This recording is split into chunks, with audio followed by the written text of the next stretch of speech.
Yeah, this theory's really gonna kind of shake it up and go against the mainstream. Oh That's what we wait, do on the conspiracies. Oh, all right, let me say it again. Let me say it again. Hello, everyone, and welcome to episode 3 of the Co-Conspirators podcast. I'm your host, John, and as usual, I'm here with co-host Luke Hello, everyone. and Callum. how's it going? This week's episode is a peek into Pyongyang. Now, a bit of background on North Korea, quite possibly the most controversial country on the planet. At the Japanese surrender at the end of World War II in 1945, Korea was divided into two zones, with the north occupied by the Soviet Union and the south occupied by the US. Negotiations on reunification failed, and in 1948, separate governments were formed: the Socialist Democratic People's Republic of Korea in the north and the Capitalist Republic of Korea in the south. An invasion initiated by North Korea led to the Korean War between 1950 and 1953. And although the Korean Armistice Agreement brought about a ceasefire, no peace treaty was signed. In fact, North and South Korea are still technically at war, and tensions have been high between the two since they were formed.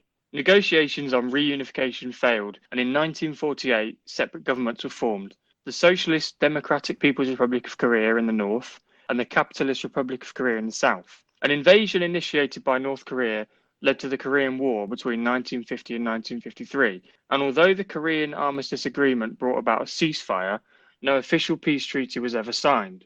In 2018, the Panmunjom Declaration for Peace, Prosperity and Reunification of the Korean Peninsula was adopted between the two countries, in which they agreed to cooperate on officially ending the war. However, as it stands, the two nations are still technically at war, and tensions have still been high for the last 60 years. North Korea is technically an independent socialist state, and although they do hold elections, it's common knowledge that in practice they're a dictatorship run by the cult of personality Kim family. The current leader, for how much longer, who knows, is Kim Jong Un, a controversial, even comical figurehead that had long been accused of prioritizing military spending and intimidation tactics over the safety and welfare of his citizens. From 1994 to 1998, for example, North Korea suffered a famine that resulted in the deaths of up to 420,000 people, and the population continues to suffer malnutrition to this day, with an estimated 60% of the population living below the poverty line in 2020. North Korea follows Song-gun, or military-first policy. It's the country with the highest number of military and paramilitary personnel, with a total of 9.5 million active reserve and paramilitary personnel, which makes up approximately a whopping 37% of their population. Its active duty army of 1.21 million is the fourth largest in the world, after China, the US, and India, consisting of 4.7% of its population, and of course, it famously possesses nuclear weapons. The controversies surrounding the country are numerous, and we may touch on them more in a later podcast, but today we're going to focus on a handful of the conspiracies surrounding the nation. I'm going to start with the first theory, and that is that the Supreme Leader, Kim Jong Un, is actually dead. Rest in peace. He will be remembered, that is for certain. I know, yeah, absolutely. He will be remembered. Probably one of the most memorable leaders of all time. Yeah, I mean, he's up there. I think mean, you can make a case he's not even the most notable leader alive today, after probably Donald Trump and even Obama. But yeah, he's up there. He's making a case. He was making a case up until his disappearance. Yeah, how many exactly. leaders of countries with 20 million people as famous and well known as him, though? Well, how many countries have 20 million people?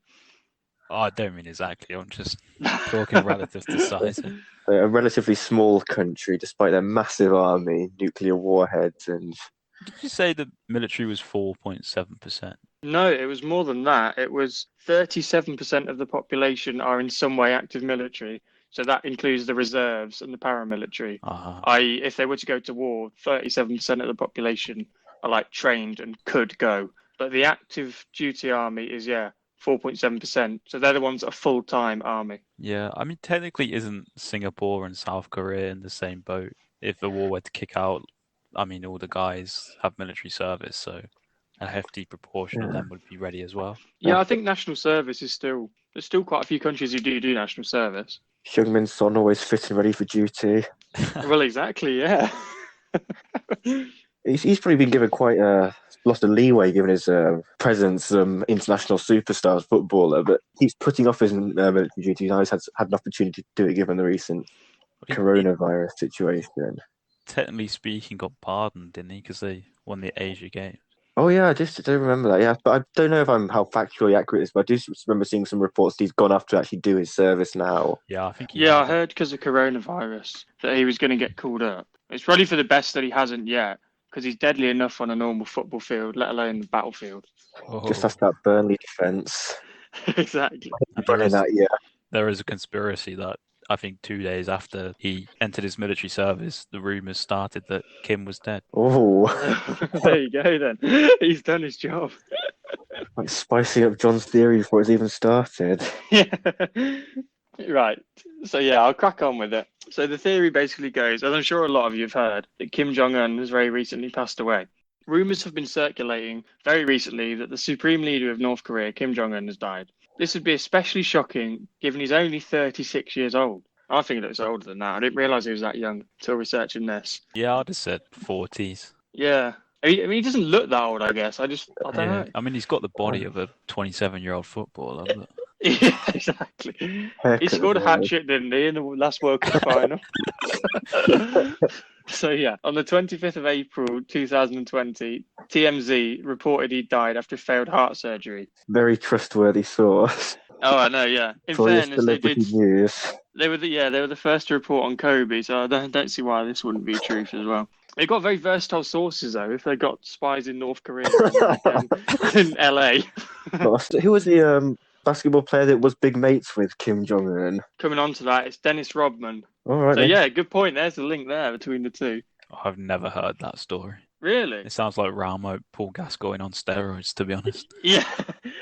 Basically, have you heard of Dennis Rodman? It rings a bell. Yes, he was a real superstar basketball player. He's won, I think he's been the MVP in a few seasons. He's won multiple NBA championships. And basically, he went over to North Korea. He was invited, I think, to literally teach them basketball.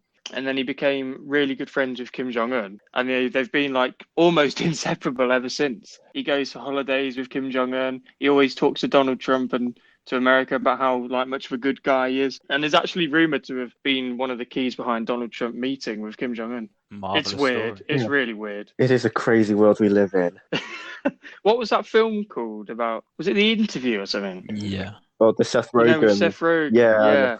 That plays on the Dennis Rodman thing as well, if you've seen that. Well, Luke obviously hasn't. He's not heard of it, but I've watched yeah, it the was film, in that. actually. You have watched it. Yeah. How could you not be aware then? Weren't paying attention, clearly.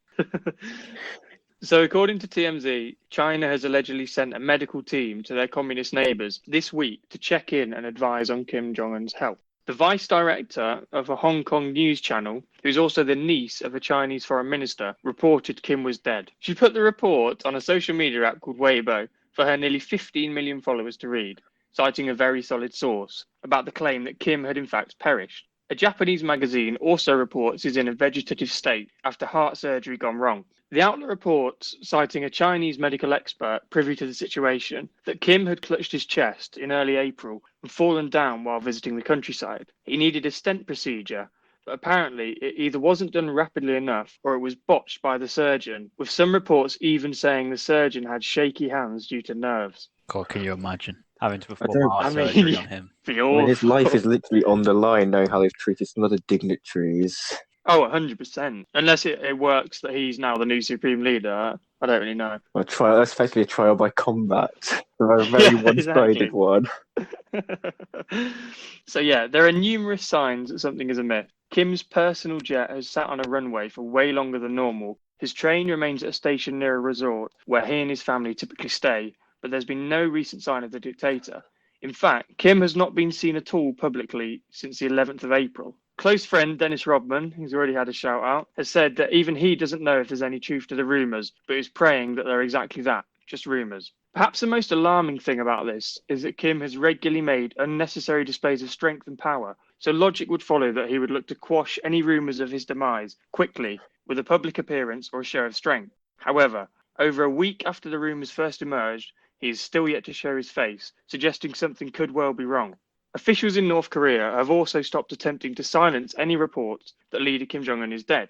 The dictator's prolonged absence from the public has only fueled reports he's seriously ill or dead. I suppose that does speak volumes, given how controlled their media is. They're now just giving up on trying to silence any rumours that their supreme leader may or may not be around anymore. Because you normally think their people are quite subservient and will believe what the state media tells them. The fact they're not quashing these rumors definitely calls them Yeah. into question.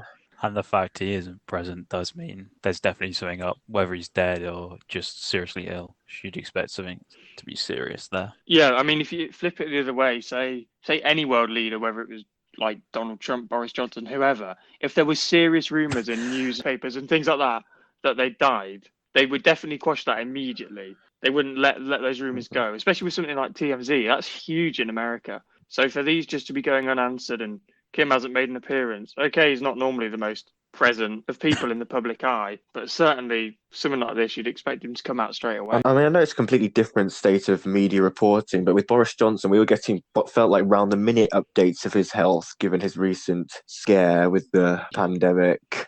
Yeah, I mean, to follow on from that, I think the announcement of JFK's death was pretty immediate. I mean, that was it shown on live TV? Yeah, exactly. It was pretty hard to get away with that one. I think the giveaway was his brain seeping out into the passenger seat. A source based in the North Hamgyong province stated that all sorts of rumours are spreading. Even the government is aware of all this, but there's been no centralised response to it, either in the forms of lectures or otherwise, and that's really strange. In the past, rumours about the North Korean leader or even his family have provoked a rapid response from authorities. Another theory to go along with this is that the leader is actually hiding himself away due to coronavirus, and as a result has not been seen in public. On Saturday, he missed a military anniversary parade that happens every year and he normally attends, potentially due to practicing social distancing. So Very responsible. Yeah, leading by example. He still let the parade go ahead, but at least he It was wasn't brave there. of him as well, despite for him declaring that North Korea has no coronavirus cases, but just to take that extra bit of precaution. Well, Maybe selfishly, or let the whole parade carry on. Exactly. But it's very unlike Kim to miss a military parade, given how important the military is to his regime. Yeah, exactly. So yeah, the US and South Korean officials actually believe he is sheltering from the virus at the resort town of Wonsan. Now, as Callum's touched on, North Korea report having 0 cases. However, experts state this would be practically impossible. China is North Korea's biggest trading partner, accounting for as much as 95% of the country's imports. And as we know, China was where the virus spawned and quickly had over 80,000 cases. Given their past, it also cannot be ruled out that this is some sort of ploy or mask for something else, maybe to either attract or divert attention from the country and leader. But for now, until we're told otherwise, Kim Jong Un and his dictatorship remain very much alive.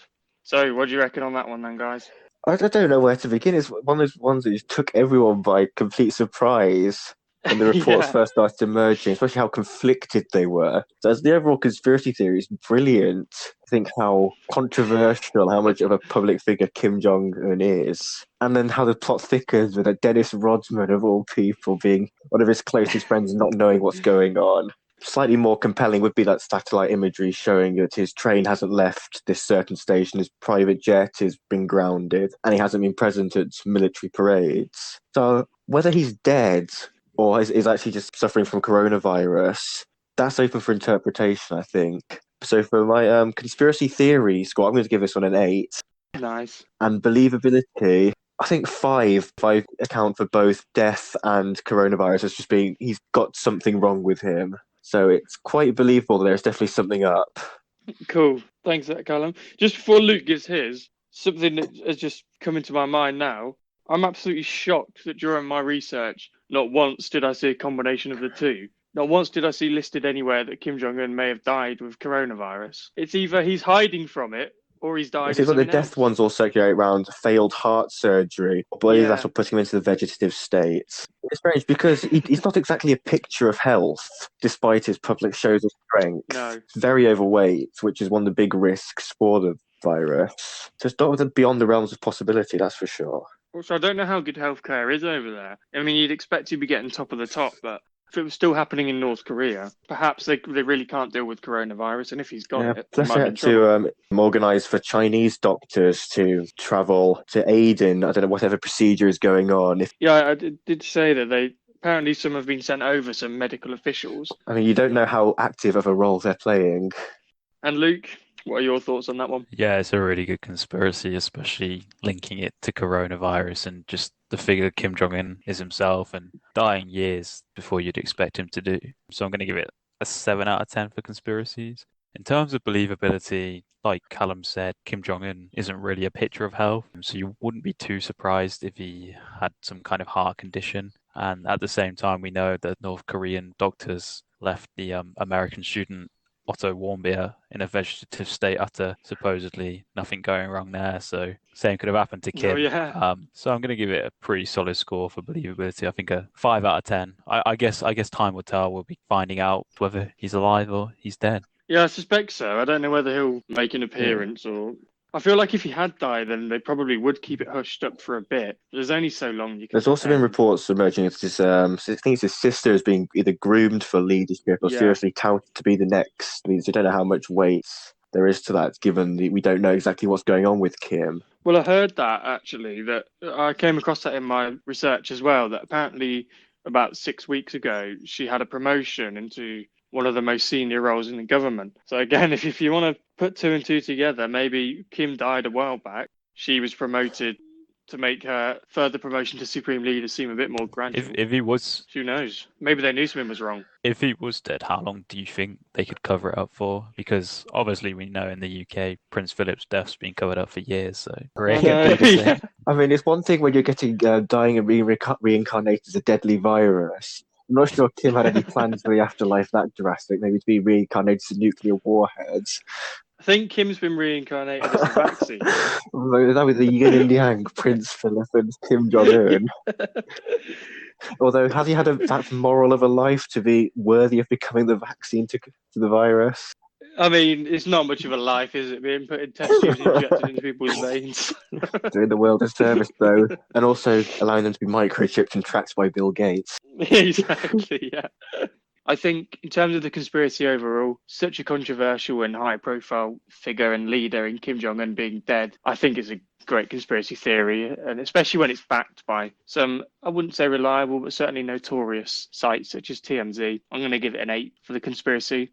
And also because of the ramifications of the world, I've seen reports that North Korea may be better off for him dying, and I've also seen reports to the contrary saying actually his sister is underqualified and potentially a bit more insane than even he is. So I think the ramifications could be pretty severe, perhaps, if he dies so young. The family's an interesting one because one of the siblings seemed relatively normal and ended up moving out of North Korea to, I think he lived in Malaysia where he ended up getting assassinated, but he did seem like a relatively normal bloke, and obviously we know they went to school in Europe, so they could have interacted with locals there and got a different perception of their own country. It would be interesting to hear what people who went to school with Kim Jong-un in Switzerland had to say about him.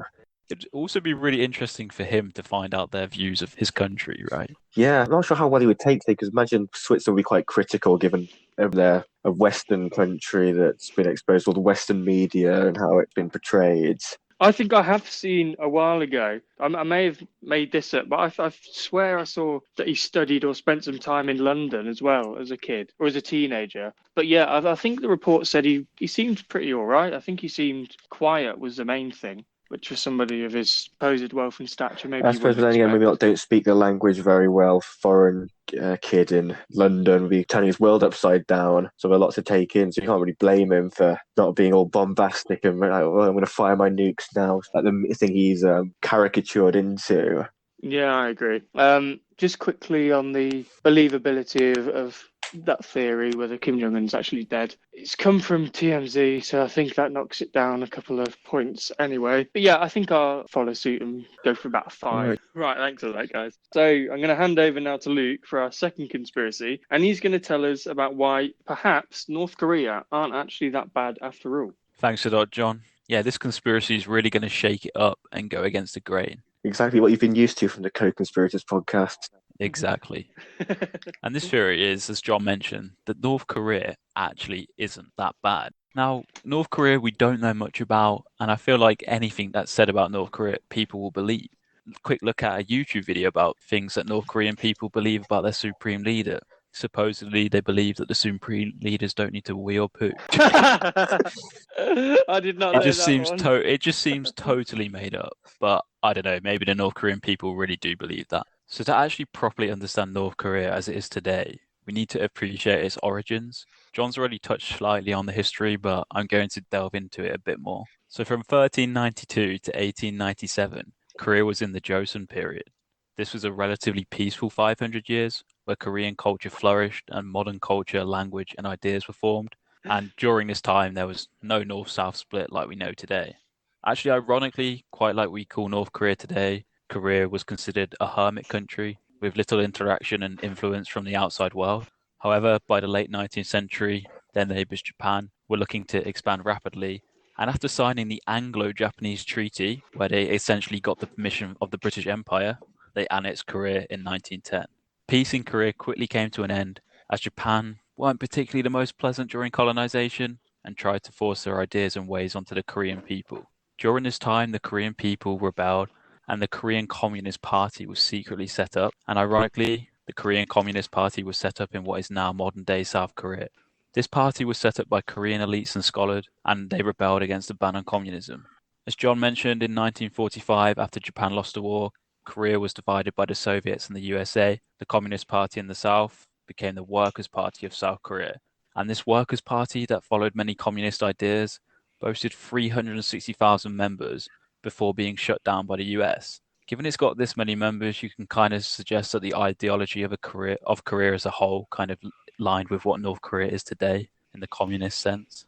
However, a propaganda battle ensued between America and the Soviet Union, where each tried to inflict its ideology on its respective parts of Korea. And this is where the divergence and the North-South split really started. The North remained communist, and the South was led by pro-capitalist and authoritarian Syngman Rhee. Are you kind of saying that neither side had a choice in where they went? So South Korea were pushed into being more capitalist by the US, and the North were pushed into where they are now by the Soviets. Well, what it seems like is the North was kind of more in line with Korea as a whole. There was this huge Korean Communist Party, the Workers' Party in South Korea during the time when America took control of it, but it was shut down by America. And America had to use Syngman Rhee and took a very authoritarian approach to making South Korea capitalist. So some of these communists likely have defected north to the North Korean regime, or do we not know? Yeah, good question. Yeah, I'd assume so. A lot of them also defected to China. Was it easy to do at that point, though?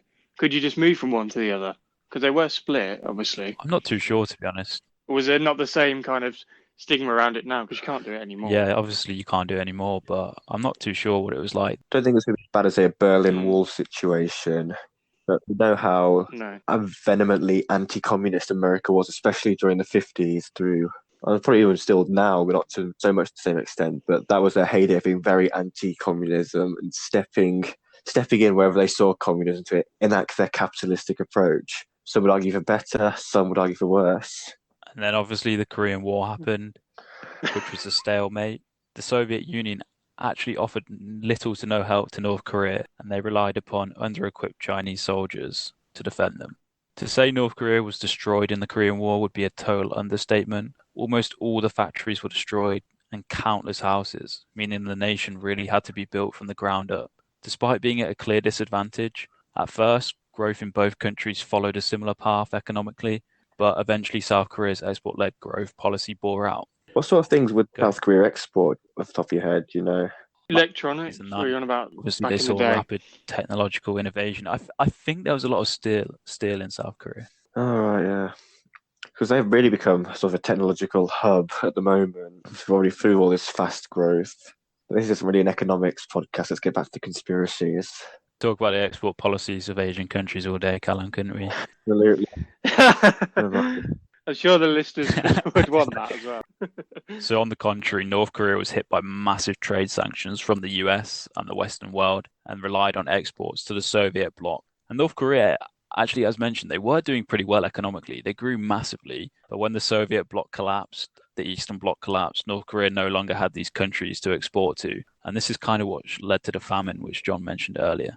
The argument here that we've already touched upon is that North Korea was born out of America and Soviet rivalry. And also, can you really blame them for staying isolated and building such a large military when the most powerful country in the world is constantly threatening them solely for their political ideologies? This is a country of 25 million people being villainized by the outside world, whilst constantly being threatened with nukes just for testing missiles, which every single country in the world does. Because of their isolation, we don't really have a 100% idea of what really happens in North Korea, and we go off rumors and far-fetched stories that we just don't know are true. Are the stories made up by America to make North Korea look bad, and also communism in general? Or is North Korea really a thriving metropolis where everybody is truly happy and living their best life? I mean, that's what the regime would have you believe with their propaganda. Yeah, I feel there's a lot of propaganda on both sides. Obviously, we literally have no idea what goes on in North Korea. We obviously know there was a bad famine, but at the same time, there seems to be a lot of made-up stories by the Western world about North Korea. But it does make sense from an American point of view, because America is very big on their military spending as well, and sort of have that constant threat of, if they can say, instill that in the public's mind to pass these military spending bills, say, oh, North Korea is still building their nuclear weapons arsenal, we need to be prepared, we need to man our military for imminent threat. You can see where this theory could be coming from. Exactly. Supporters of this theory often refer to America making up the stories to give them an excuse to have such an influence over North Korea and to resonate with the anti-communist sentiment. It could be argued America's done similar in the past with, say, like Saddam Hussein, the weapons of mass destruction. Exactly. And also, although North Korea obviously does have nuclear power and is testing missiles, the proportion of nuclear weapons North Korea holds is tiny. It's way less than the UK. It's way less than France. It's way less than China. It's even supposedly less than India and Pakistan. I don't think the issue is as such that they have nuclear weapons. I think it's more Kim Jong Un makes such a big deal out of it, and for years has been threatening to use them on the US and the West. I think that's probably why more of an eye is being cast over them rather than one over France. It seems like he's waiting for an excuse with his itchy trigger finger. But I think this theory would ask, is he actually making those threats? Have we not seen him? He parades around in huge military parades with their nuclear warheads. It's just the UK certainly don't do that. It could just be very similar to the trooping of the guards in the UK, John, in London. We know North Korea does idolise the British monarchy and its ability to pass power down hereditary lines. So, I mean, when was the last time we actually passed any power down that line? I think they're a few years out of date. I mean, there's pomp and circumstance, and there's menacing trucks with giant warheads being paraded through the streets by high-stepping officers. Fair enough. Yeah. So during the Korean War, there was actually a handful of American soldiers that defected to North Korea, and they've actually since openly said how much better their life is there than in America. Obviously, we don't know if they were forced to say that or they truly believe that. There's also great stories, and there's a great documentary on this, of the North Korean football team bonding with locals in Middlesbrough in England during the 1966 World Cup final. And these locals in Middlesbrough have nothing but wonderful things to say about their North Korean friends, just how normal they were and how surprised they were that they were so normal given the stories surrounding the country. I suppose one thing I was to say on that is that was only, 20 years after they'd become North Korea and become this bit of a weird state and this dictatorship. I think maybe if the same were to happen now, they might not say the same thing. I mean, we don't know for sure. I don't know how many North Koreans have come over here and made friends, but I feel like they, after having a full generation now of it being this dictatorship of North Korea, things might have changed. But there's no fundamental reason why the people should be in it. Yeah, exactly. I was going to say, I think when you're dealing with, it was easy to tarnish North Korea as a big, scary, plotting, secretive military state. But I suppose when you speak to any person on an individual basis, like these Middlesbrough fans would have been doing, most people would come across as perfectly personal, especially maybe in a celebratory atmosphere of a World Cup. Yeah, agreed. Or they could have just been plants sent over. Maybe all the sport of football does truly bring people together. Yeah, absolutely. I think outside of South Korea, the biggest proportion of North Korean defectors is actually in New Malden in London. I remember reading a bit about this because I'm surprised there hasn't been more about this. I think there's 600 North Korean defectors in this small area in London. Exactly. Yeah, I've never heard of this. You think people would go and interview them, hear what they got to say. And I read one interview and all it basically said was, we like New Malden, we like England, it's better than North Korea because they've got these biscuits. There was nothing about anything else. I don't really know. They didn't say their life was bad in North Korea or anything like that. But obviously, we got these stories of these North Korean defectors come out and they give talks, they give TED Talks, and they go on about how bad North Korea is. This theory would argue... Literally running from their lives. This theory would argue that these people are paid actors by America and South Korea. I mean, North Korea can't be all that bad. There is a train holiday that has been was run from Wigan all the way to North Korea. Oh, yeah. I remember reading about that. Poor bastards who come the other way and get on the train in North Korea and end up in Wigan. You do feel for them. Leaving for a better life. Shit, send us back. I'd be for those ones. Where'd you say it? New New Malden. Malden in London. I think it's near Wimbledon. If they're saying they've come all this way and the only reason the UK is better is because of biscuits, I think you'd feel a bit shortchanged having uprooted your entire life and everything's the exact same, other than you can have a few Fox's biscuits of an evening. I mean, you don't end up feeling a city now with a really nice biscuit. To some people, that could be all life needs to be.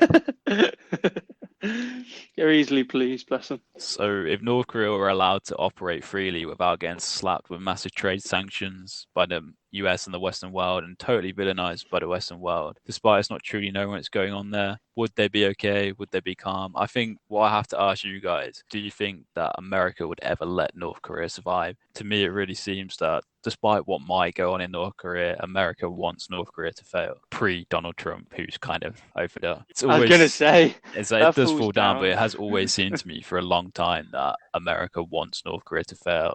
It's always wanted communism to fail. Well, you see why they'd want them to fail, because they're so counter to the American capitalist view, and the fact that it was kind of the half of Korea that the US didn't have control over and split from them. You could see why there'd be hard feelings there. I don't know whether there'd be such long-running tension between the two. But maybe, I mean, the time seems to have come now where that's been diffused anyway in the unlikely form of Donald Trump. So, yeah, I think I can see why they'd want them to fail and maybe be a bit unfair to them in terms of sanctions. The conspiracy theorist in me takes the opposite stance to say that would America really want North Korea to directly fail, though? Because then they couldn't have this bogeyman of Kim Jong Un and all of his nukes, with his finger hovering over the launch button at any moment. He is such an easy figure to pin all your kind of hatred towards, isn't he? And say, look how ridiculous communism is. Look at his haircut. Look at his power that he has. They want to spread that anti-North Korea propaganda, but they wouldn't want the country to actually fail. But then they've lost one of their biggest, almost made-up enemies, because the credibility of a North Korean nuclear threat, you don't know how strong it is given the mishaps they've had during their testing, where they actually do have the capability to launch a warhead 10,000 kilometers from Pyongyang into the United States. Exactly. We don't really know what goes on in North Korea. They might be happy. People might be living wonderful lives. And I mean, I think it's quite understandable for a country that kind of has America's nukes pointing at them to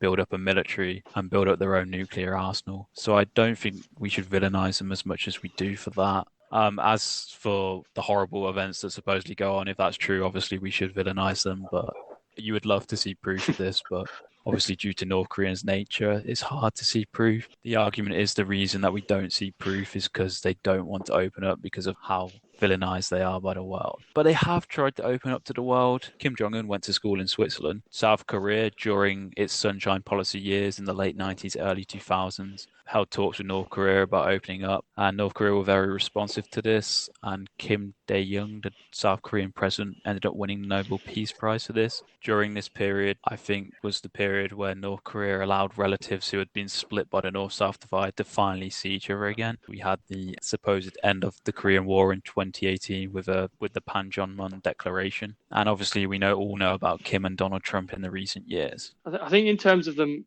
opening up a bit more and letting tourists and people come round, I think that might not be out of choice as such, because they're very much lacking in income. They spend so much money on warfare and on nuclear missiles and stuff, but they don't really export a great deal. They rely so heavily on imports. I think increasing tourism and getting more people into the country might actually just be a kind of desperate act to just get some more money and help them survive, rather than maybe a benevolent. Yeah, especially with all of the trade sanctions that have been imposed on them due to their pushing of the buttons with these nuclear tests and failing to comply with the restrictions placed upon them by world governing bodies. Might not be the worst idea from an economic perspective, given how mysterious North Korea is, to get some people in. There might be some people who are seeking adventure and stuff, and potentially never been to a place like North Korea. No one really knows what's going on behind the closed doors. So if they could generate some tourism through this air of mystique, people would definitely go. I mean, I don't know about you, but I definitely want to visit North Korea at some point. Inquisitive part of me would like to go. I think it'd be fascinating, but I'm just a bit too scared I'd do something wrong and end up in one of those prison cells. You hear the horror stories of that guy. I think you mentioned him earlier, that he returned home despite supposedly not being beaten and stuff. He was never the same, and he died shortly after. So that's putting me off at the moment. That may change. But yeah, Is it known for its don't nice think I'm up scenery? to the shit. Oh, it's got beautiful scenery. I think it is. I think the countryside is meant to be some of the Yeah, best in the it looks world. beautiful if you watch any videos about North Korea on YouTube. Or could that be state-sponsored propaganda? Wow, exactly. Stock images of Green nice screen. landscapes. Just Bob Ross paintings. In terms of openness as well, it's actually worth noting that North Korea does maintain diplomatic relationships with most countries in the world, including the UK, but excluding the USA. And if you get a chance, I definitely recommend looking up images online of the North Korean embassy in London. It's quite funny. It looks like it's just a normal detached house in a residential street in London. And it's just funny to think that someone's living next door to the North Korean embassy. The thing this conspiracy kind of relies on is you can't blame North Korea for not wanting to open up more when they are viewed by the outside world so lowly on what they believe is hearsay. But who knows, with the death of Kim Jong Un potentially, as John mentioned, What do you mean potentially? 100% fact if you believe John's theory. And with more talks from Trump, maybe North Korea will finally open itself to the world and give us a true insight into actually what goes on there. And we can get the wave of North K-pop this world so desperately needs. Imagine they're hiding some bangers. Yeah. Come up with some. Stealing from The their thing is, Korean neighbours, maybe. given they're so isolated, we obviously hear the stories like they're on Windows 97 still, they're really behind on certain aspects of the world. Could there be things that they're really far advanced on and we have not been able to get it because we can't interact with them? I mean, you'd like to think that even if they've discovered Possibly. something so groundbreaking and really far ahead, they might share it with them. Maybe at least China might get it, and then we'd find out about it through them. It would just be amazing if they opened up to the world and something incredible just pops out, and I don't know. She sounded very much That's like what I was the plot of thinking, Black yeah. Panther. They're hiding all the vibranium. North Korea's a new Wakanda. Oh, there we go. We got a new conspiracy to talk about. Is North Korea actually Wakanda? So yeah, what do you guys think about this conspiracy? How believable do you think it is that North Korea is actually not that bad and it's actually America and the rest of the world that's bad? What do you think? Well, it's hard to say that the rest of the world is bad in relation to North Korea. I think that'll be pushing it a bit too far, even though there's many things wrong with the world at the moment, which I won't really get into. But you can understand America's motivation for wanting to portray North Korea as being this evil bogeyman full of nukes, just threatening the US at all opportunities to basically keep America's military spending going. Exactly. America's got a history for it as well. They portrayed other countries as bad for the excuse for a war. John obviously loves a good 9/11 conspiracy, but also 1776, they somehow portrayed the British as bad. So Yeah, exactly. They do like to push buttons, America, so they definitely are guilty of being antagonistic. So you can understand why, from a certain point of view, that Kim Jong Un would want to be developing his nuclear arsenal if he's being threatened by arguably the most powerful country in the world. But you hear all the stories of defectors from North Korea saying that it is quite bad, about stories of famine, how Kim Jong Un just cares about himself and his military spending, and like the military parades are just for show to paper over the cracks that his regime is not very good for the people. It's all about a bit of an ego trip. So I don't find it particularly believable that North Korea is secretly a utopian society that's far advanced. But quite likely it's not as bad as people of America will want you to make out. But there's still probably lots of things wrong with it. So for believability, I'm going to go for a 4. The actual conspiracy theory is quite interesting when you start digging into it. The thoughts that America is behind this demonization of the Korean regime to support their own military spending. So I'll give it a 7 out of 10 for my conspiracy theory rating.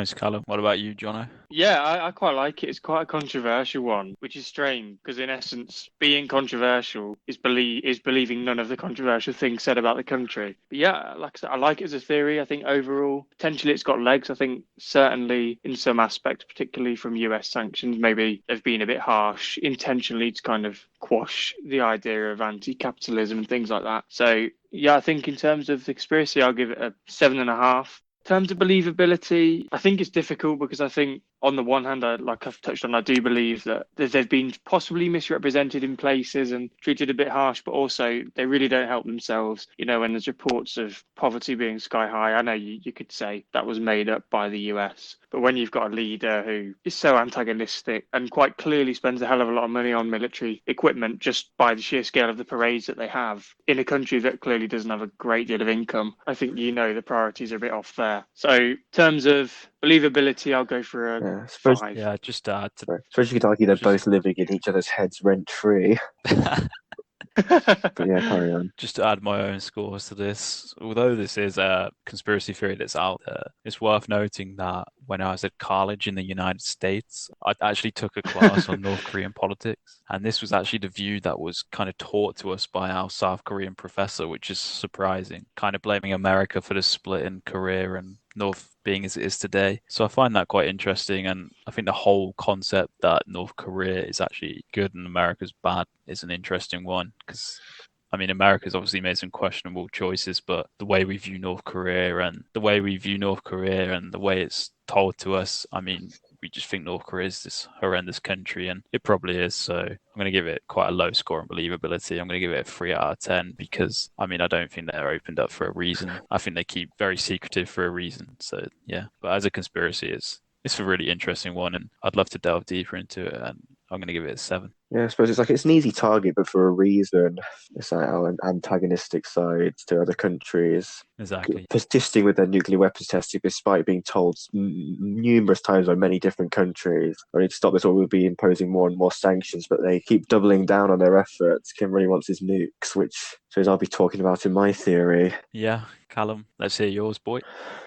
Right, cheers, Luke. So, as we've been touching on quite a lot about the North Korea's fractured relationship with the rest of the world, to put it lightly, they have a very insular and highly militarized outlook, just ignited their interest in developing weapons of mass destruction. So these efforts have yielded quite mixed results, with many failed tests, having to rely on outdated technology or older Russian imports, for example, and also their highly propaganda-driven news outlets and fueling maybe falsely positive reports of their tests from the whole propaganda machine. But in 2017, reports indicated that North Korea had developed a ballistic missile with intercontinental range, which put the United States of America within targeting distance. In a move that many believe to be a deliberate effort to goad the US, this weapon, named the Hwasong-14, was tested on the 4th of July, US Independence Day. This was followed by the successful testing of a hydrogen bomb that North Korea claimed could be housed within a ballistic missile, constituting a seemingly credible nuclear threat. The regime proclaimed that the missile was capable of carrying a super heavy nuclear warhead and capable of hitting the whole of the mainland USA, and they had finally realized the great historic cause of completing the state nuclear force. So given this recent development in their nuclear program, you can see why North Korea may be unwilling to compromise and to end the program, as many of the countries of the world have urged them to do, including threats of trade sanctions and economic destabilization. Can the trade sanctions really get any worse? Probably It not. seems like they're not exactly exporting tons, are they? Yeah, but China is still reportedly been getting them coal and other raw materials despite being told not to by the UN. Okay. But that's still unconfirmed reports. But they do seem to act quite closely. But I seem to remember as a lot of this was developing about them being able to reach the US with nuclear warheads, that China were saying, if this carries on, actually we can't support you any longer. So I believe that would be a massive risk to them. yeah, so as I say, hold that thought about maybe reaching the US. But my theory suggested the idea that North Korea actually agreed to talks with the US because they accidentally destroyed their own nuclear facility through irresponsible testing, we'll call it. It was a big shock, wasn't it? It did seem like a massive change of heart when we randomly just saw Kim Jong Un rock up next to Donald Trump. Especially considering Trump has been one of the more provocative presidents, not just to Kim Jong Un. He's a perfect sparring partner, isn't he? They're both outspoken, they're both eccentric, they're both quite funny. So I think they were always either going to be worst of enemies or best of friends. Do provide a great foil to each other. But so back to the facts that the statement of by North Korea having finally realized the great historic cause of completing state nuclear force provokes the ire of President Trump, who responded with his infamous fire and fury quote, the likes of which this world had never seen before. So inflammatory stuff, to say the least. Brilliant. North Korea did hit back, threatening to target the American territory of Guam, Pacific Island, 3,430 kilometers from North Korea. This further sparked a very bizarre back and forth across various mediums, most notably Donald Trump's Twitter, from which we have been accustomed to many an unhinged tirade from the commander-in-chief.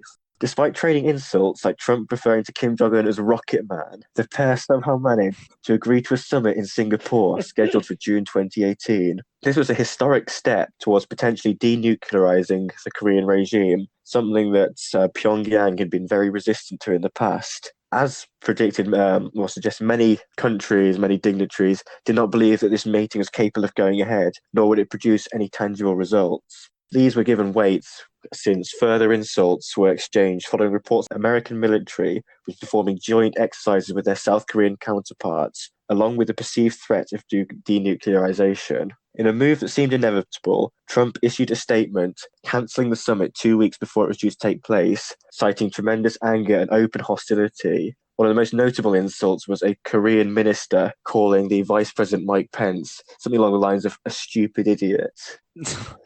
Interestingly, this announcement from Trump came on the same day that North Korea invited 22 international journalists to witness the quote-unquote demolition of its main nuclear testing facility, the Punggye nuclear test site.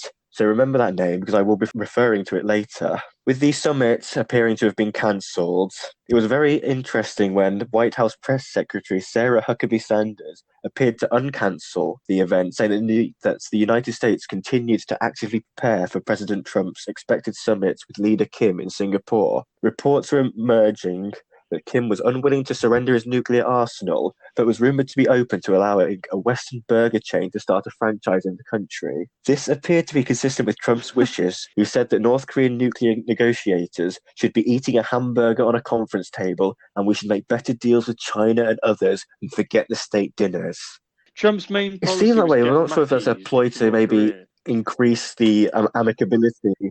Yeah, and just to get Kim Westernization. side. Because I mean, you look at Kim Jong Un, and it's Yeah, not surprising exactly. that he was apparently keen for this as a yet unnamed chain to serve food during the negotiations. That all evidence was pointing to the summit being cleared to go ahead. So the day of the summit, June the 11th, US President Donald Trump sat down with North Korean Supreme Leader Kim Jong Un for a historic meeting of the two most controversial leaders of modern times. The world watched as the two performed ceremonial duties, even going as far as for a quiet walk together during a moment of downtime. What do you reckon they said to each other? Well, how And the good's question Kim is, Jong how Un's good is English? Donald Trump's Korean, I mean, old you'd Korean? like to think they had translators there, but I'm not sure how Donald Trump's Very bluster and good. bombast would have translated through. Well, you say that, but I've seen I them mean, you'd walking, think and if it is Kim just them studied in two. Switzerland, he must, I mean, assuming he speak English or Was German or it- something, right? I think he Yeah. does speak. Oh, if he's mates with Dennis Rodman, there's no way he Or maybe speaks translation. Korean. But you think surely. English is still the business language of the world. Of how long that remains is yet to be seen. Yeah. So you would think that maybe Kim would have enough English to get something going with Trump. And he reportedly did like the looking inside the big presidential limousine, the armored-plated one. But yeah, the main outcome from the summit was a commitment from the North Korean regime to phase in a complete denuclearization, complete with step-by-step negotiations. This included a moratorium on missile and nuclear tests, dismantling the Sohae atomic test and satellite launch site, and the shuttling down of an intercontinental ballistic missile assembly facility near Pyongyang. Other outcomes were the removal of US or anti-US propaganda and the cessation of joint US and South Korean military exercises, but most of the focus was on this nuclear program. These commitments appeared to build on the aforementioned demolition of the Punggye Nuclear Test Center, which is where this conspiracy really begins. So as I mentioned earlier, the conspiracy suggests that Kim Jong-un's willingness to commit to denuclearization was not out of a newly discovered appreciation and respect for the outside world, but instead was out of necessity, as they had accidentally been destroyed after a test that went wrong, leaving the country without its main bargaining power. This nuclear test center was built into the side of a mountain called Mount Mantap in the North Hamgyong province. It has been the main location for North Korea's underground nuclear weapons tests, accessed via a tunnel network buried deep inside the mountain. Well, that sounds quite advanced. It's almost like evil villain lair levels of facilities. Maybe it's the mountain that homes the vibranium.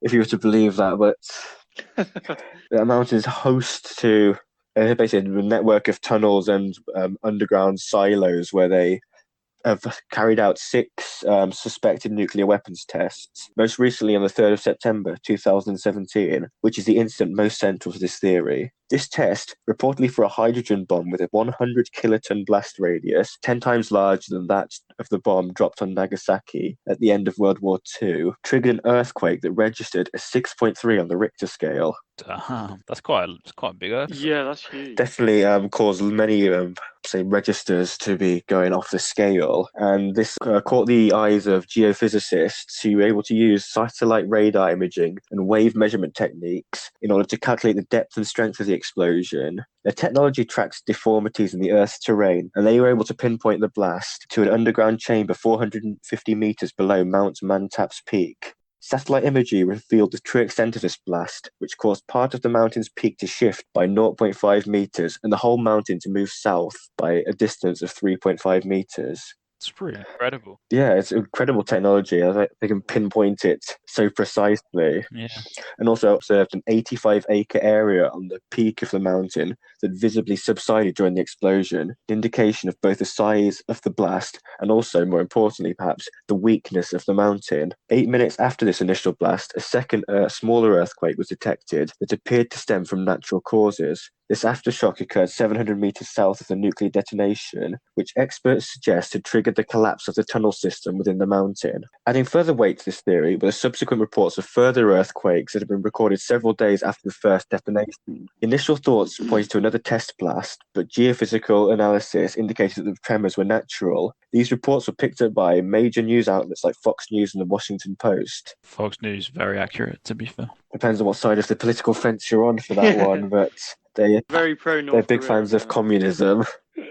Fox News and the Washington Post seem to be on polar opposite sides of the political spectrum in America. Just have them both reporting about these natural tremors. Well, the thing is, I feel like no matter what side you are of the political spectrum in America, you hate North Korea. Obviously, Fox News will hate communism, and the Washington Post will more be anti the poor human rights in North Korea. Absolutely. And plus, I suppose the threat of nuclear weapons seems to be a unifying threat, no matter where you stand, especially you've been fed the propaganda for so long that Kim Jong Un is an unhinged maniac just waiting to press the button. Despite no official confirmation, these events did appear to confirm fears that the test site was on the verge of collapse following several intense nuclear tests over the past few years. Japanese media also reported that 100 North Korean workers had died in a mountain tunnel cave-in on this Mount Mantap, with a follow-up collapse killing a further 100 rescue workers. How does stuff like that get out? So how did this story of 100 workers being killed in a collapse? Because you feel like, well, it wouldn't be announced around North Korea. Well, so you'd think. For my research, I think it's be whistleblowers or defectors, just sort of basically just brought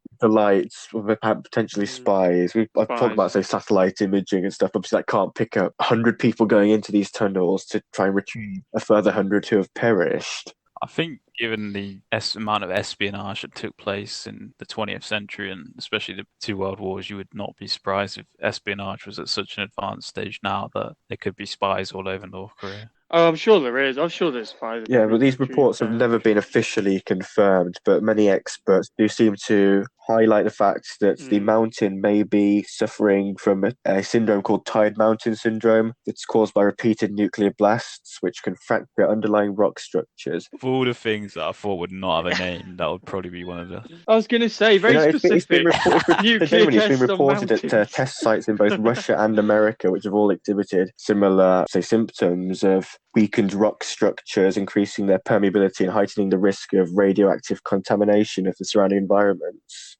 Mountains moving during the nuclear tests. Yeah, I suppose many countries have conducted nuclear tests. They've got some evidence of which to base this theory on. You think, logically speaking, if you're detonating a gigantic bomb below a rocky structure, there's going to be some damage, despite how well you potentially contain both the radiation and just the general blast radius. For North Korea to have persevered with 6 big tests, like bigger than the bombs that were dropped at the end of World War II. It almost seems inevitable that the mountain would be, at least its structural integrity will be slightly compromised. Would they not be able to pick up any radiation in neighbouring Well, countries. interestingly, defectors from North Korea did reveal that the sixth nuclear test had killed all trees within an 800-meter radius and caused the underground wells within the mountain to dry up. Obviously, only borders Russia and South Korea, but can't imagine Russia would want to keep it under wraps if North Korea is killing its nature and its Yeah, people. both South Korean and Chinese officials had Yeah. warned their northern neighbours about conducting further tests, saying that the mountain was at risk of collapsing and flooding the surrounding regions with radiation. All of these reports seem to indicate that the ceremonial demolition of the Pyongyang nuclear test site in 2018 was an empty platitude, put on as part of a media circus, given that international journalists were given a rare insight to the secretive regime. Quite smart, to be fair, making the best out of a pretty Yes, shocking yes, in fact, disaster. some of the Yeah, demolition it sites is. were actually the underground tunnels that had supposedly been destroyed by these earthquakes caused by the destabilization of the mountain, potentially in an effort to cover up their failings. I think another thing that would back up the kind of theory that it wasn't intentional, the destruction of it, is I remember maybe a couple of months back, reports were coming out that they'd started testing again, even though they'd said, obviously, they'd committed to not to denuclearizing. So if the intentions all along was to carry on being a nuclear state and they just kind of said that they committed not to because of this accident, and I suppose it would follow on that they're now trying to rebuild it. As you mentioned, again. the fallout from these joint US-North Korea summits don't seem to have been that long-lasting. North Korea has been, in fact, been publishing reports of further weapons tests despite agreeing to cease their nuclear program. Although the evidence indicates that none of these tests were of hydrogen bombs or direct nuclear fission weapons, the fact that these reports have been going ahead does indicate that North Korea is determined to maybe try and regain lost ground from perhaps some of their weapons being destroyed in that facility. Can't imagine the guy that caused the Tired Mountain and the first kind of damage or first explosion. Are you blaming the guy who's pushed the button, or the team of scientists that created the bomb, or the guy who was in charge of protecting the test silo from insulating or whatever from the blast? Maybe Kim was there to watch it and died. Yeah, I mean, he does like to visit these sites. He does like to witness there you go. weapons being fired. So, like seeing North Korea firing rockets into the sea, just was like show of strength. And just following on Stuart briefly, in 2019, Japan did upgrade its estimate of the regime's capability, suggesting that North Korea was now in fact capable of miniaturizing its warhead technology, representing a major step towards fully operational intercontinental weaponry, classifying it as a serious and imminent threat to its security. There have also been reports that they've increased their nuclear fuel production through enriched uranium and have developed further active nuclear sites despite the sanctions and proposals outlined in the two summits between the US and North Korea. So there's some evidence to suggest that this might not have been as much of a hindrance as they first thought.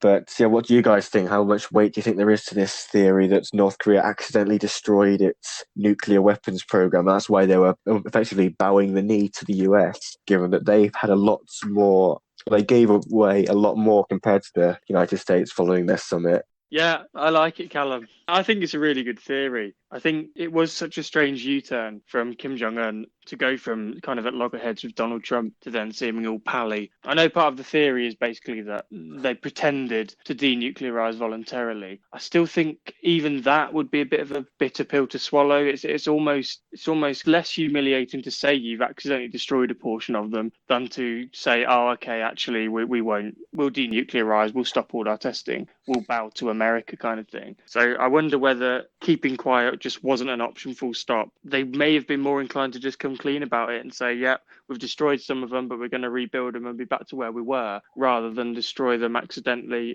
and as a result have to kind of swallow their pride and make amends with the US. Exactly, I suppose, because there's been quite a lot of a mockery of North Korea's nuclear weapons, given it's been using some reportedly outdated technology. They can't actually get their rockets to detonate correctly. They can't reach the US. I mean, it would be humiliating. There's no doubt about it. You could also spin it the fact that our warhead or our weapon was so powerful it destroyed an entire mountain. We won't let anything stand in our way of achieving our nuclear program.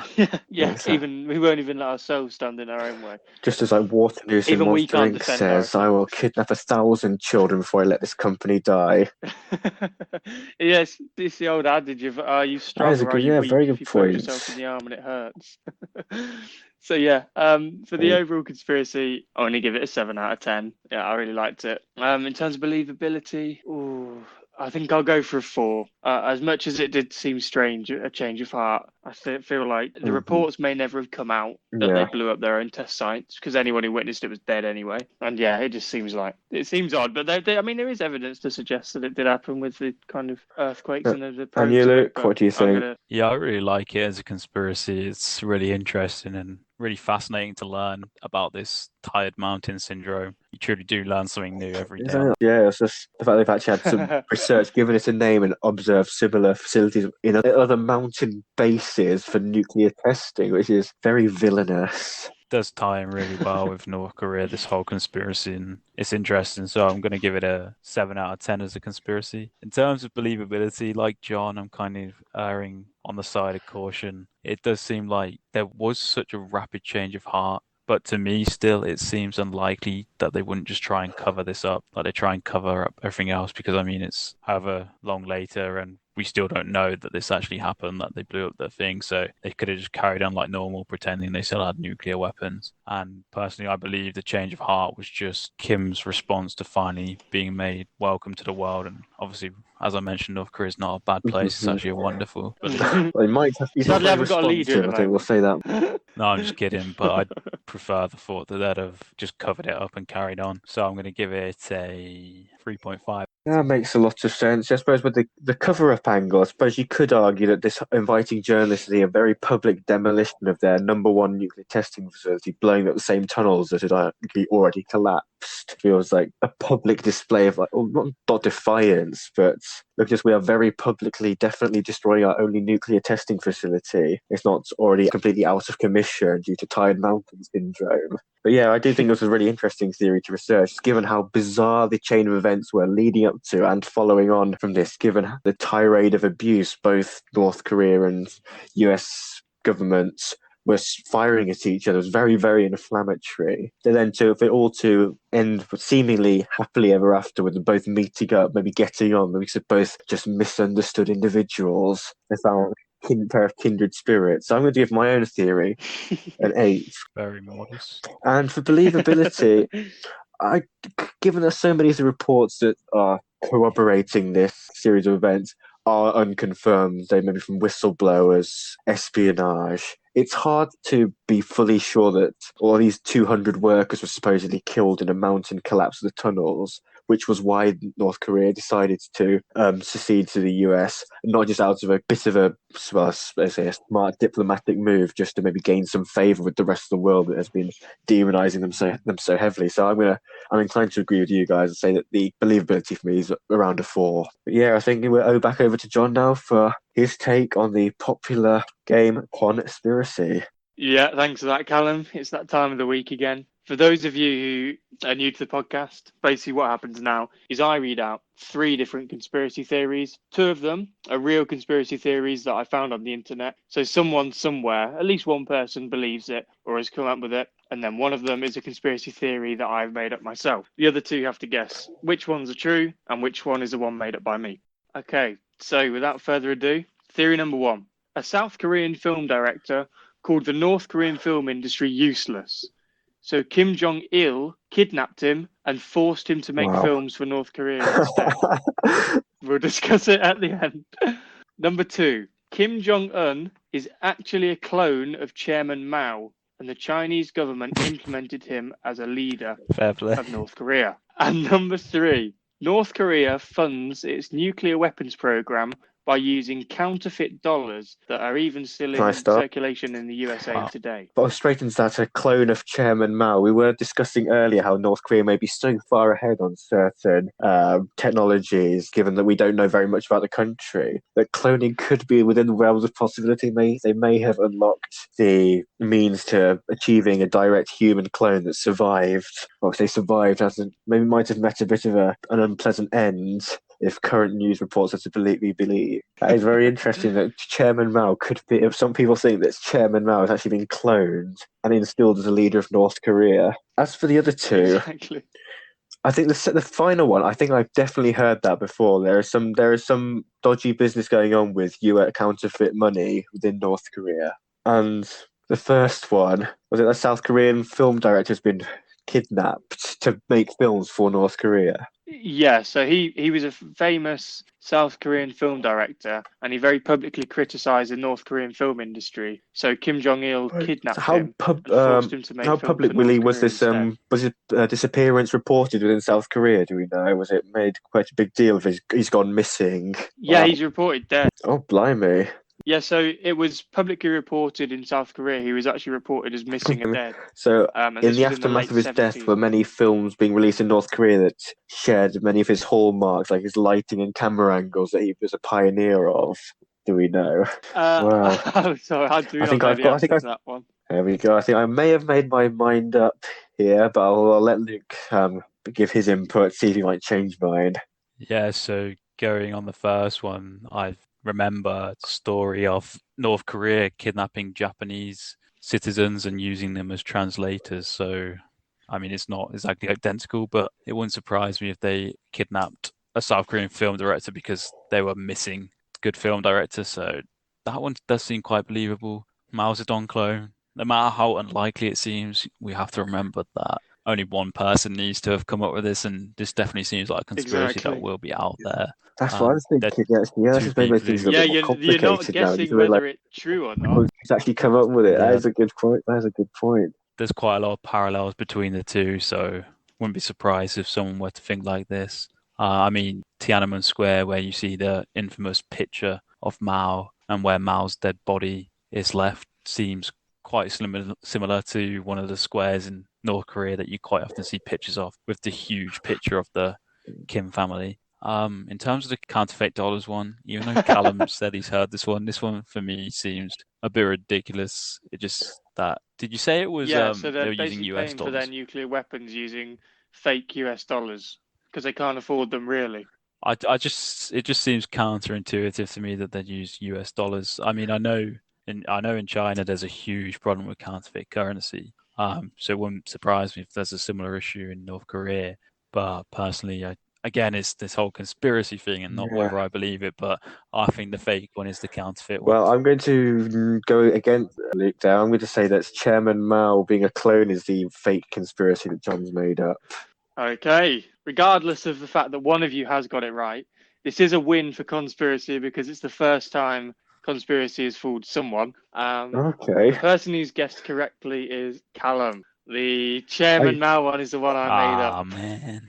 Goodness, I had my heart in my mouth there. I'm not even joking. So a bit more background on the counterfeit dollars one. Basically, in 2009, the US convicted someone called Cheng Chiang Lu, of conspiracy and fraud for fabricating US currency. It was so sophisticated that it even fooled Las Vegas casinos' anti-counterfeit securities, which actually are supposedly some of the best technology in the world, because obviously it's going to have to be in Vegas, detecting counterfeits. So yeah, according to the article and sources, Liu acted as part of a vast criminal enterprise believed to be controlled by the North Korean state. North Korea set up the syndicate to finance its nuclear weapons and ballistic missile programs. So yeah, basically somebody was found spending loads of money in Vegas, fake money, and then was traced back to the North Korean state, apparently. Well, we know what to do then, don't we? Co-Conspirators podcast trip to Vegas. 2 weeks after we take the train from Oregon to Pyongyang and get all these counterfeit dollars sorted. Sounds like a plan. So just want to thank everybody for watching. We say this every week, but again, huge well done and thank you if you've made it this far through the podcast. This is supposed to be a shorter one, a bit of a bite-sized episode, but it's not really turned out that way. Yeah, I mean, we tried to experiment with a slightly different approach, just bringing one theory to the table each. But then we sort of allowed ourselves to really delve into them this time. Got some great discussions coming out of it. The country as enigmatic as North Korea, it's hardly surprising. Exactly. So thanks for listening. We'll see you all next week. Keep challenging the status quo.